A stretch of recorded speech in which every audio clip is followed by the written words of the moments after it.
Straight all day. You're now tuned into the show where you learn the discipline to show up day after day, to do the work, the confidence to put yourself out there boldly and authentically, and the mental toughness to continue showing up, doing the work, putting yourself out there, even when the success you've expected to achieve has yet to be achieved. And on top of all this, you get a huge dose of personal initiative, the go-getter energy that moves any one of us, including yourself, to go and make things happen instead of waiting for things to happen. And then we put all this together into a series of frameworks, approaches, insights, strategies, and techniques, all underneath the umbrella of one unifying philosophy that is called work on your game. My name is Dre Baldwin, also known as Dre All Day, and welcome to the show. And today we are going into part 2 of what I told you is going to be a 6-part series where I will be examining the feminization of sports, why this happened, what happened, and where it is taking us, and of course why it matters. So before we get straight into part 2, first let me tell everyone to send out a daily motivation text for free to everyone who's in my text community. You want to be in my community, text me at this number, 305-384-6894. Every day when I send that out, you'll be getting it, guaranteed to keep you focused, sharp, and on point every single day. Now, without further ado, let's get straight into our points here. I don't have to give any more introduction. If you didn't listen to the previous episode, make sure you do so that you can follow this entire path, because I'm breaking this whole thing down and then putting it back together. So let's move straight into point number 4 here. So we did 3, 1, 2, 3 yesterday. Now point number 4. Here's what's happened. This is where we left off. In general, a more liberal agenda has taken over just in the world and in society as a whole, in the United States at least. And the liberal agenda, the thing is, they have access to the athletes and the entertainers. And the athletes and entertainers, who do they have access to? You and I. They have access to the masses. And it's game on from there. The liberal agenda has some things that go against the conservative agenda. I think everybody understands that. So it's game on from there. All they need to do is get the athletes and the entertainers to buy into an agenda, and they will then get the masses to co-sign that agenda. All the athletes and entertainers do is just market the agenda to the masses, and then everybody buys into it, and here we are. So now, when you see rappers wearing dresses, even athletes wearing dresses, male athletes and male rappers, that is, when you see a gay rapper like Lil Nas X, he came out with Old Town Road, which was a benign song that was very catchy. He got a ton of fans and all his audience that he built off of that. Then, as soon as he got all those people paying attention to him, all of a sudden Lil Nas X had a video where he's kind of doing devil worshiping and he's having sex with men. And he had a gay agenda and a kind of I guess we could say this, decidedly non-Christian agenda that Mr. Nas X had once he had all the fans of the young kids through Old Town Road. This dude was actually showing up at elementary schools and performing, and the kids knew him and the teachers liked him. He had all these fans off of doing that, and then as soon as he had everybody's ear, then he came out with that. So this was actually it was a masterfully executed strategy by Mr. Nas X. I'm not a listener of his music, but this is exactly what he did. Again, I'm just telling you what happened. Y'all tell me if I got any of this timeline incorrect. But he accessed the kids with a hit song. Then he started pushing this gay agenda and devil worshiping agenda, whatever you want to call that, he did in that video. Then you get athletes campaigning for politicians, for campaigning for certain bills to be passed, certain laws to be revoked, against certain bills and laws, against certain politicians. You got athletes and rappers doing this when we know that they know very little about these things. They're just saying things that they've been told to say by the people that they decided to buy into, when they have no knowledge whatsoever what they're campaigning for or against. They're just going against whatever they've been told is wrong and going for whatever they've been told is right. And it all starts to make more sense when you understand exactly where this is coming from and why. So I told you this is a more liberal agenda, and the liberals do have the ears and the eyes of the athletes and the entertainers. We've seen this. And you see somebody like Barack Obama when he came out to be president back in, this was damn near 15 years ago. He had all of the hip hop world. He had a lot of the athletic world, all very supportive of him. Why? Because he's a black guy, because he had a liberal agenda, and people were not I would admit people were not paying as much attention to the politics side of what Obama was about at that time. I was one of them. Now we're paying a lot more attention now than we were then. We're a lot more informed about what's going on now than we were then. I'm not saying anything negative about Obama or even positive about Obama. I'm just stating this point that we weren't paying as much attention to these kind of things, like what's in a bill, what laws being passed, what politician, but aside from the actual president and maybe your local mayor or governor, we weren't really paying attention to these things. Now we know about all this stuff. Now we know about the mayor and the governor in towns and cities we never even been to. We know about judges. We know about who's getting on to the Supreme Court. We're knowing about who's in the cabinet for the president. We know who the press secretaries are. We didn't know who these people were when Obama was coming out. We didn't give a damn. We weren't paying attention to this stuff, and we didn't have easy access to the information. But now with social media being what it is, we have easy access to all this information. So a lot of people who otherwise would fly under the radar during their career working in politics and government, now we know exactly who they are because of the proliferation of the media that we all now have access to. So keep all of this stuff in mind as I'm building this picture. I'm putting this puzzle together of how all of this stuff started to happen. Part of the liberal agenda, and I think we can thank President Obama for this, is the LGBTQ pushing forward of the LGBTQ agenda. And there are many people who they say it in a derisive type of way. I personally don't say it in a derisive way, but there are many people who say Barack Obama got elected because we were looking forward to having the first black president, but what he actually was the first gay president. Because, again, some people who are much more plugged into politics than I have said, and if any of you think I'm wrong on pointing this out, I'm not saying everyone thinks this, I'm not even saying I think it, but I've heard people say this, that Barack Obama did more for gay people than he did for black people in his 2 terms of office. And he was even on a cover of a magazine being called, I believe it was Time magazine, might have been People magazine, I don't remember which one, but they called him the first gay president, not in a negative way. They were saying it in a positive way, like, hey, he's doing a lot of stuff for the LGBTQ community, also for feminism, and a lot of handouts for DIE initiatives, as we talked about yesterday, for minorities. And all of this is not, I'm not putting all this on Obama. I'm saying this is the liberal agenda. I'm putting him with the LGBTQ push, which he got a lot of credit for, and he took a lot of credit for. He wanted the credit, and he accepted it, and he basked in the glow of it, while a lot of black people who strongly supported him said, hey, he did more for the gay people than he did for black people, and he had 2 terms of office. And again, you can go hear those people talk about it themselves if you would like. But as far as the liberal agenda, it led to more DIE initiatives, diversity, inclusion, and equity, which is the enemy of high performance, for minorities, and a strong breaking that has continued to this day with anything that could be looked at as a traditional value. Anything that could be considered conservative, there's been a strong breaking with it by anyone who's on the liberal side. This is why, exactly why, you heard hardly anyone in the sports world speak about the Leah Thomas situation at the University of Pennsylvania. I did a whole episode on it when I told you I was going to speak up for the women athletes who were not being defended by their alleged advocates. I told you that in episode 2121, that I don't even pay that much attention to women's sports, let alone do I pay attention to a sport like swimming, men's or women's. But what was happening at the University of Pennsylvania with Leah Thomas was egregious. What happened, past tense, that was egregious. And the fact that none of your advocates, female athletes, stepped up to defend you that should be a big waving red flag, pulsating red flag to you, that nobody stepped up to defend you when a man decided that he was a woman, got on the swim team, swam the whole season, and nobody did a damn thing about it. And here's the reason why nobody did anything about it.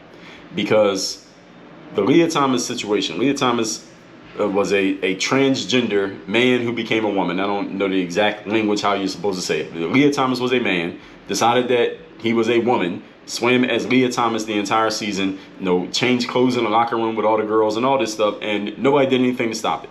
And people were actually actively told by the University of Pennsylvania, you cannot speak out against this, or you would basically be silenced, kicked off campus, kicked out of the arenas and all this stuff if you spoke up against what was happening with the Leah Thomas situation. The reason why nobody said anything is because, again, sports has become more feminized, and part of the feminizing of things, the feminist movement, the woke movement, social justice movement. So feminist is about pushing females forward. The social justice movement is about pushing people of color, black people forward, and the LGBTQ movement is about pushing gay, lesbian, transgender, all of those people forward. And the LGBTQ group has more power than both the feminists and the social justice people put together. So the Leah Thomas thing was a liberal situation. It was a liberal agenda item. And the reason why nobody stepped up to defend the female athletes when this man decided that he was a woman is because to do so would be going against the grain of the liberal agenda. And so many people are so afraid of going against the grain of the liberal agenda that they said nothing. Why did none of your favorite athletes, I've asked this question like 10 times on the show since that happened. Why have none of your favorite athletes who have so much to say about topics in which we know they have no knowledge, why did none of them say anything about the Leah Thomas situation? These are guys who, you got NBA players who have made major noise and made sure that you knew about it when they went to support female sports, when they wanted to say something to defend female athletes, when they wanted to advocate for women athletes and talk about how great these women athletes are and how they deserve this and that and how they should get more of this. Of course, they're not offering to give any of their own money, but they made sure that you knew that they were advocating for female athletes. So why, when a man start swimming in the women's pool and is beating the women, why didn't none of your favorite athletes say anything? None of your favorite woke social justice warrior, I'm going to speak about whatever I want to speak about, I'm going to use my platform athletes. Why did none of them step up to defend you, female athletes? And I'm telling you why. Because to do so would be going against the grain of the liberal agenda. Now, what does that have to do with an athlete? Why would they not want to go against the grain of the liberal agenda? Because, we got a lot more to get to here, folks. Going against the grain of the liberal agenda means you're going to get attacked on social media. Big deal for a lot of athletes. Means your friends and family who have all been indoctrinated into this liberal agenda, especially when you're an athlete, you either been indoctrinated into it or you've been indoctrinated to keep quiet even if you disagree with it. You quietly can disagree with it. They don't want to go against that grain. So they all stay quiet. If you have a different explanation for why they stay quiet, you tell me. Please don't come to me with they didn't know about it. Oh, they knew about it. They just didn't say anything. I want to know what you think is the reason why they didn't say anything. They know. They just didn't say nothing. Why is this? And again, these are athletes who have made it clear that they will speak about whatever they want to speak about, that they will use their platforms to talk about social issues. They're more than athletes, right? Isn't that the whole thing? I'm more than an athlete. I know about other stuff that's going on in the world. I got a platform. I have a responsibility to speak on things that I see are going on. They all knew about it. Why not a single one of them say anything to defend you? I'm explaining to you why. And I'm not even done. We're not even halfway into this one yet. This goes deep. Let's move on to point number 5. Today's topic, once again, we're on part 2 of 6. The feminization of sports. ESPN. Let's talk about them. The worldwide leader.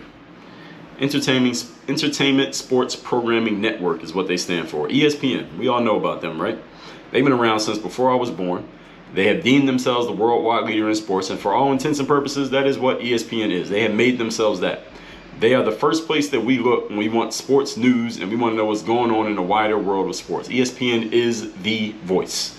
And for the most part, ESPN stayed out of any type of social commentary. Anything that wasn't really sports related, they pretty much stayed out of it for most of their existence.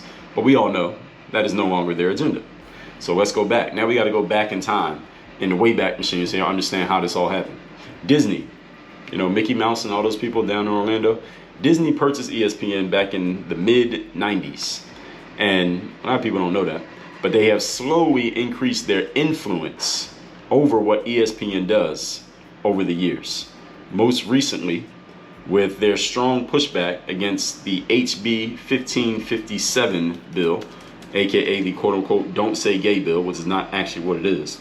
I talked about that in episode 2151. If you haven't listened to that, listen to it so that you understand what's actually going on and you can sharpen your critical thinking skills. Disney used a lot of their influence to get ESPN they had some on-air personalities say some things against this don't say gay thing. And any of you follows what's going on at Disney, you know that they have pushed strong against this bill, HB 1557. Main reason being because the bill was created by a Republican governor, Governor Ron DeSantis of Florida, at least as of this recording. I suspect, though I have no proof, this is just my suspicion, that Disney will be enforcing even more influence over ESPN's masculinity or what you could call their growing femininity, because here's why. Here's the dots that I'm connecting. Disney is pushing strong this whole LGBTQ movement. They're pushing it very strong. I'm talking about Disney as an entity, as a company, as a place, Disney World. They're pushing the LGBT thing. If you didn't know about it, you should probably go look it up before you come to Disney World next time you visit. Not like it's going to be like you got to be gay to come in, but there was a company-wide, I guess, a Zoom call, conference call that happened at Disney. The video got leaked. And there's a guy named Chris Rufo on Twitter who I follow. He put the videos out. He put a lot of the clips out on this video where Disney has a not secret gay agenda. And there was an executive at Disney who said that out loud on the call. She said, this is a not secret agenda and it's a gay agenda, and we're going to be pushing this hard. We want more gay characters in our movies. We will have more transgender people and minorities as lead roles in our stuff. At Disney World, we will no longer say ladies and gentlemen, boys and girls. We will say people. We're not going to call them ladies and gentlemen, boys or girls, because that's harmful to people who are non-binary. They're not a boy or a girl. They bounce in between depending on how they feel, what side of the bed they wake up on that day. That's what Disney's doing now. That is literally happening at Disney moving forward. So Disney has a strong LGBT push that they're doing as a company, Disney, but Disney owns ESPN. And I think they're going to push more of this on ESPN as time goes on. We don't know exactly how, when, or where. This is just my theory. I'm giving you why this is my theory, and I think it's going to eventually come. But time will tell. Point number 6. Today's topic, once again, we are talking the feminization of sports. And I'm still building to where this all came from. Point number 6. As I just told you, and I talked about this a lot just now, that there was an internal Zoom meeting that happened in Disney. The video got leaked where many higher ups at Disney, these are not some random maintenance man at Disney. These are people who make executive decisions at Disney. They made no qualms about the fact that they have a strong LGBT agenda that they will be pushing through the children and the programming for children over the next few years. I mean, we all know what Disney is, right? Disney does programming for kids. Any of you who has kids, you probably know about Disney entities because your kids are watching them, so you're watching them because your kids are watching them. If you're an adult with no kids, you probably don't know much about what Disney is programming, but those of you who have kids, you know all about it. This is what they're doing right now. That they're going to put, one of them that they said, this person said this on video. You can find the video and see it yourself. They said that 50% of the characters in their films will either be gay or minority. They will have more leading role characters, in other words, like Snow White or Aladdin or Mickey Mouse, like the main character, the main person, Nemo, whoever the main person is. They will make sure that they have more of them who are transgender in their films, not gay, not minority, transgender as the lead character, so that when your kids see it, they are learning more about it. They become more curious about it. Now you got to explain that to your 2-year-old kid or your 4-year-old kid, whatever age your kid is when they're watching Disney film. Then these people said this stuff out loud. They said it in no uncertain terms. And again, this is a not secret agenda. They said this is a not so secret agenda. She said that in her own words. Disney owns ESPN. Disney tells ESPN what to do. So now it might make more sense to you than when we saw those football players, traditionally a very masculine place, football. I mean, next to military and construction worker type guys, football is kind of the most masculine men we got in our society. When we saw them crying on TV, and I was wondering, why are these dudes crying on TV? I know they can't really be that sad about what's going on. Why is this? I guarantee you there's some in-house meetings, some production meetings going on over at ESPN that's telling them, hey, we need to show more of this. And they found a perfect reason to do it. Now, again, this is just a theory of mine. That is not, I'm not reporting anything. Disney and ESPN, we call it DSPN, ESPN and Disney, they want more femininity in their program. Another sign of this, again, I'm just reading the tea leaves here. All the women who are now part of every TV show ESPN produces. You notice that? Notice that damn near every TV show ESPN has now, there's a woman who's just sitting there, not really adding to the conversation. She doesn't bring any information. She's not bringing any background or specialized knowledge. She's just kind of sitting there and kind of playing like the referee, I guess, in these conversations. The NFL football show, there's a woman hosting it who has nothing to add to the football conversation, but she's just hosting the show, and then it's like 4 football players actually talking to you about the X's and O's and talking about what's actually happening in the football game. You got these debate shows where you got 2 men who are talking about they're exchanging, throwing blows about their knowledge and their opinions on a certain sports topic, and then there's a woman sitting in between them, adding nothing to the conversation, but just sitting there looking pretty. And no, what is she doing? What is the need for her in the conversation? There isn't really one, but ESPN has added all these women to their programming. And I'm not saying it's necessarily a negative thing. Again, I'm just pointing these things out. I'm just reading the tea leaves for y'all. I'm just laying down all of these points so that y'all can see that this stuff looks like it's coordinated. Again, this is just my theory and what I'm noticing. Do you remember when ESPN shows, those of you who are old enough remember, when ESPN shows used to be just about sports? It was all sports. And guess who the shows were hosted by? People who were credible and knowledgeable and experienced in what? Sports. They were talking about sports because that's what they knew. You had a lot of former athletes. You had people who came up reporting, journalists, people who had basically cut their teeth in the sports world, whether in the locker rooms, whether at the newspapers, whether they were reporters, they were radio guys, or they were former athletes themselves. That's what ESPN used to be. That's what we expected when we turned on ESPN. Some of them, let's be clear, were women.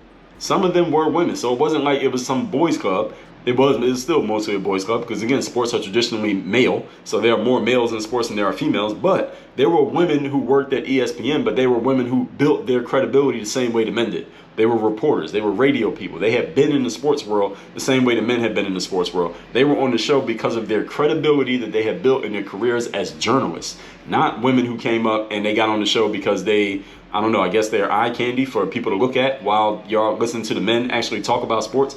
There are women who are on ESPN shows now who have no credibility and no background whatsoever in the sports world, but they're hosting an ESPN sports show. Why is this?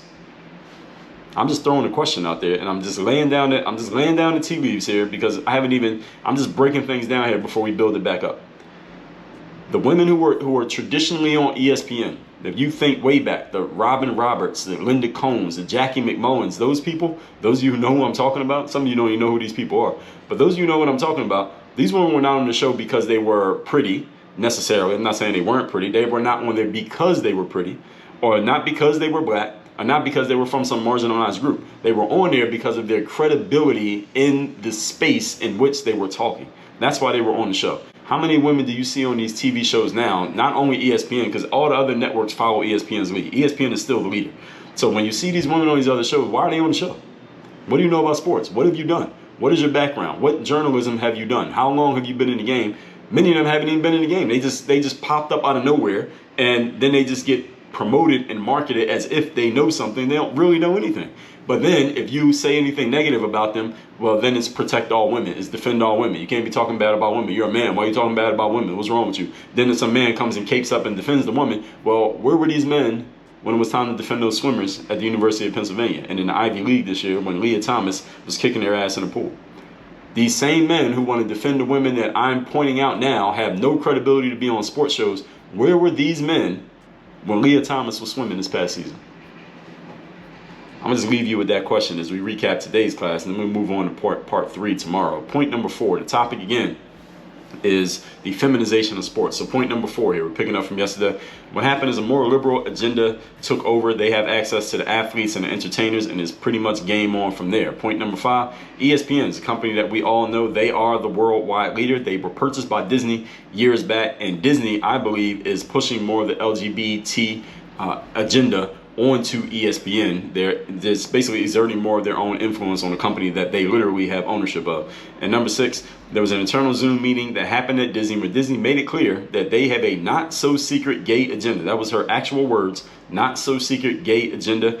And I believe ESPN will be part of this agenda simply because you get access to the children, and you get access to the athletes and the entertainers. You pretty much have access to all the masses. That's it right there. So this is where I'm seeing all this coming. And then we're going to start building this back up in part 3 tomorrow. So 2 things for you to do right now. Text me to get my daily motivation. My number is 305-384-6894. And go to workonyourgameuniversity.com. Join my university so you can be part of my mastermind, work with me directly. And my 3rd-day mastermind to work with me one-on-one in coaching. That's again at workonyourgameuniversity.com. Work on your game. Dre all day.